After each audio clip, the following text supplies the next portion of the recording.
All right, this story is going to be difficult to talk about, and I'm pretty sure there's going to be a lot of conversations, not only in the live stream chat, but in the comment section. And it has to deal with back and forth fight between two lawmakers in the great state of Tennessee, and it's over gun legislation. I'm very well aware that there are many people, not only in my audience, but worldwide, especially in this country, how they feel about the Second Amendment.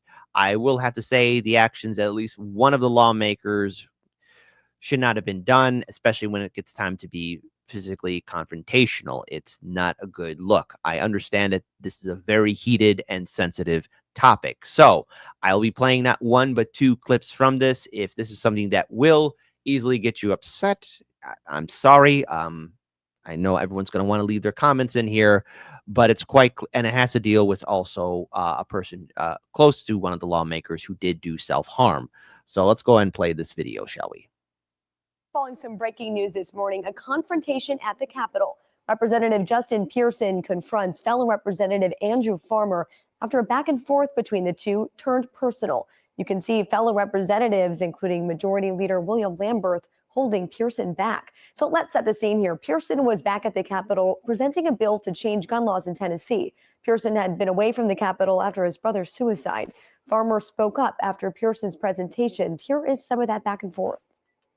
We need to do something about the gun violence epidemic. We have the power to do something about the gun violence epidemic, and we don't just have to offer some empty thoughts and prayers. I don't think it's fair for you to come in front of this committee and lecture us on hard work and convictions and hard work for our committee. So when I understand where you're at and what you're doing and why, but at the end of the day, we've been here working. It is a pathetic excuse for you to not answer the question of why we are doing nothing about the gun violence epidemic than to personally attack me. But let me explain to you what I have been doing, Representative, since you asked. My brother, Temperance Darnell Pearson, one of the loves of my life, passed away from gun suicide on December 1st of 2024. The situation escalated from there, with Pearson raising his voice and talking about his family. Representative Farmer responded by saying the attack was not personal. They do have a history, though. Farmer was one of the House members who spoke on the House floor before the expulsion of Pearson and Representative Justin Jones. After Pearson's bill failed, you see him go towards the members. Farmer sat still while Pearson was restrained. The chairman called for a recess. We'll be following this story closely. Now, look, I understand about the Second Amendment. Yes, there is gun violence here in America, but the thing is, you know, the real culprit is the mental health issue crisis that we have in this country. Self-deletion, self-harm, and a huge sway of mental illness and people being addicted to substances that causes them to lose their ability to be a critical, well-adjusted person. No amount of legislation is going to be removing the NRA. Caught that live. All right, well, the NRA. It's abundantly clear they have a strong lobby group amongst Republicans and Democratic lawmakers. But this issue also calls into the aspect of, all right, you're talking about an issue, the Second Amendment and gun violence. And while this is very personal, you don't need to go ahead and start making this into WWF. We actually have the full video clip, and I will be playing its full entirety. Let's play it. It is a pathetic excuse for you to not answer the question of why we are doing nothing about the gun violence epidemic than to personally attack me. But let me explain to you what I have been doing, Representative, since you asked. My brother, Temperance Darnell Pearson, one of the loves of my life, passed away from gun suicide on December 1st of 2024. And since that happened, it shattered my family like gun violence has shattered so many families. Shattered my nephew's lives, my mother, my father, my other brothers who are remaining. I buried my brother. I planned for his entire funeral. My fiance made his obituary. I made sure that he was taken care of, even in death. Herb Green says gun violence, people violence will happen whether people have guns or not. And controversial statement here. He's not wrong. Humanity has been inhumane to each other since the dawn of the first civilization. I know it's a horrific thing, but humans, we're the world heavyweight champions of doing harm upon ourselves. It's in our history, and unfortunately, it's in our blood. The issue of gun violence and self-harm in this country is a debate that none of our politicians are willing to discuss about, because this is a mental health issue as well. It's bigger than just one subject area. If a person wants to harm themselves or others, there's a multitude of ways in which a person can do so. I think we've seen a fair share of videos on social media, news reports, audio reports, all of that in regards to people doing harm. That's what I've been doing. But also, not just that, I went to all of my nephew's schools. I met with their principals and their teachers to ensure that they are okay. I gave them and made sure that they had grief counseling and that they're seeing a psychiatrist. That's what I've been doing. And while you're talking about hard work, you need to realize that our job is not just in this state house with these marble floors. Our jobs are on the streets and in the communities that we serve. And so while you've been here passing bills that have been hurting transgender children, while you've been here passing bills that have been hurting the poor, hurting the marginalized, hurting the disenfranchised, while you've been here passing bills that have not ended poverty, while you've been here passing bills that have not helped people who need Medicaid expansion, while you've been here doing the hard work of making sure that our state is not the state that it can be, because you have decided. Representative Pearson. Reality of our situation is only to be. Representative Pearson. While you've been here doing that, I've been in my community. Now, at this point, this is where he loses me, when he starts using identity politics. Look, we all know politicians. Hey, I ran into in my lifetime, I ran into maybe a few that actually do care about their job. The vast majority, yes, they're just there to pass bills. But when you start ushering in all the identity politics into a sensitive issue such as gun legislation and all the multitudes of problems and issues that do orbit around it, you lose me. And especially when you decide to get confrontational at this point. Now, look, I love to see a robust debate. And yes, I've laughed in my fair share of videos of parliaments overseas where they're acting like ECW or WWF. Yes. But when it comes down to this, if you're making an argument about gun legislation, if you're talking about protecting communities, another thing that has to be brought up is, again, healthcare, mental healthness. These are things that need to be talked about that politicians will not address. In Chicago alone, former Mayor Rahm Emanuel shut down half of the mental health facilities in this city. It was a devastating impact, and we're still dealing with the repercussions and consequences of that policy that he passed. Representative Pearson. Meeting with young people, going to school, Representative Pearson. That's what I've been doing. Hard work doesn't just happen with this legislation. It happens. Representative Pearson. And if you will, Chairman, just one more minute, because Chairman Farmer seems to think that he somehow Representative Pearson. seems to understand my life better than I do. You need to understand that hard work isn't just sitting there and shutting up and passing a bill. It's doing the hard work of justice and love and mercy. Okay. And it's taking your All right. and your pain and your heartache, and it's standing in front of people who you know may not like you, standing in front of people who you know will disrespect you, people who you know will talk down to you. It's saying in the honor of people like my brother, in the honor of people who died from gun violence, in the honor of people who died from. I'm also noticing the heavy breathing on the other side. Like, that's not me. That's the video. I know it sounds uncomfortable, but also, I understand his passionate plea, and I understand the pain of losing a loved one, especially when they do self-harm. And I do encourage anyone that, listen, if you know somebody that is feeling negative thoughts, or you yourself, please seek help. There are people who will listen.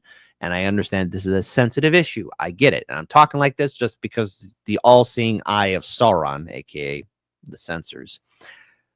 But when you start ranting and ranting and ranting, you lose your argument, and you definitely lose me. Okay, I hear what you're saying, but when you go on a tangent like this, it's like, oh, here we go. You're not bringing anything of real substance or change. We need to pass better laws. Representative Pearson. And fight for a state where everybody is able to live more freely from the pain of gun violence that me and my family are experiencing. That's what you need to think about, Chairman Paul. Come on. And if you can't think that, learn to shut up. All right. All right, ladies and gentlemen. Learn to shut up. Ladies and gentlemen.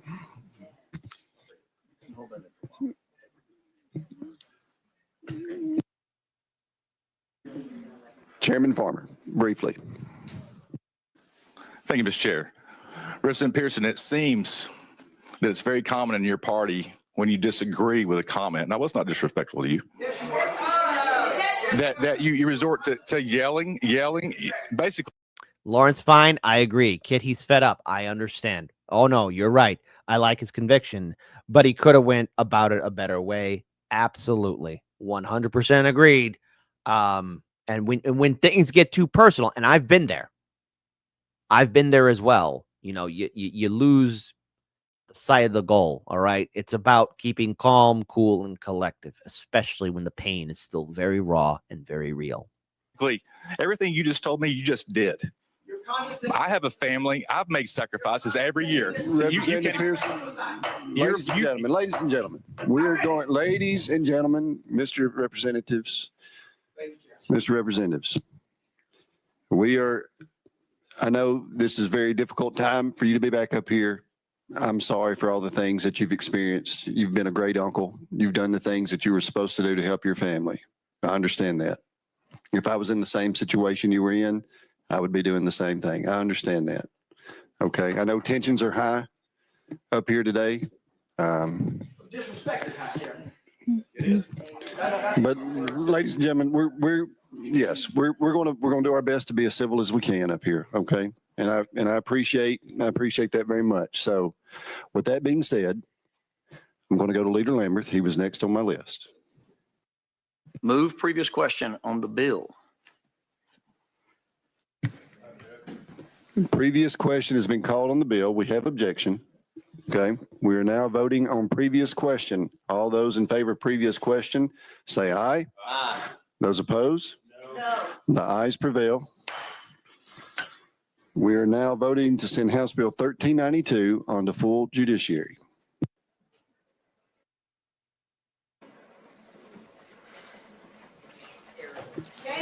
Does anyone wish to change their vote? Mr. Clerk, take the vote. Mr. Chairman, you have 2 ayes, 7 nays. Okay, come on. Don't touch him. Do not touch him. Do not touch him. Do not touch him. Don't you ever come back to me and my family. My father, you suck. But don't you ever My kiss father. Take care of him, Justin. Come on. Come on, Justin. Come on, Justin. You're okay. Thank you, Justin. All right. So yes, that was a hell of a confrontation. Now, of course, the article goes into detail about the escalation and the back and forth after Pearson's bill failed. You can see him going toward the members. Farmer sat while Pearson was trained by others. The chairman called for recess. The Second Amendment. It's never going to be overturned. Obviously, that's going to be here to stay.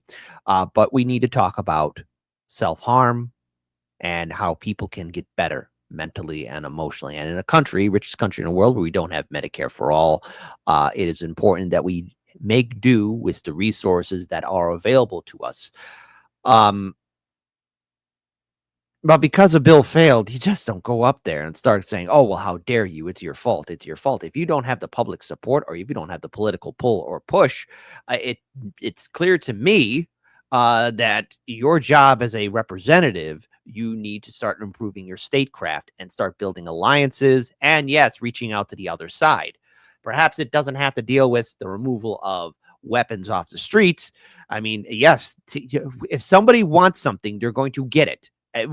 Prohibition made it clear. I'm pretty sure all those people in the 1920s, when they were happy, in the early 1930s, when they were talking about getting rid of booze, I'm pretty sure all of them were surprised that a good majority of the American people still like to have a glass of wine or a glass of beer or a glass of whiskey. Somebody wants something, they're going to get it. It's just how it's been, and infinitum throughout civilization. But one thing we can address in this country is Medicare for all, healthcare, mental health. And there are services out there in which you could help somebody and reach out and be part of a community. I see his pain. I understand his pain. But he loses me when he starts getting overly emotional and starts going on a rant about all these identity politics, and it puts Democrats in a bad light. And of course, you know what's going to happen. The media is going to pick this up and turn it into something that will once again cause the big divide.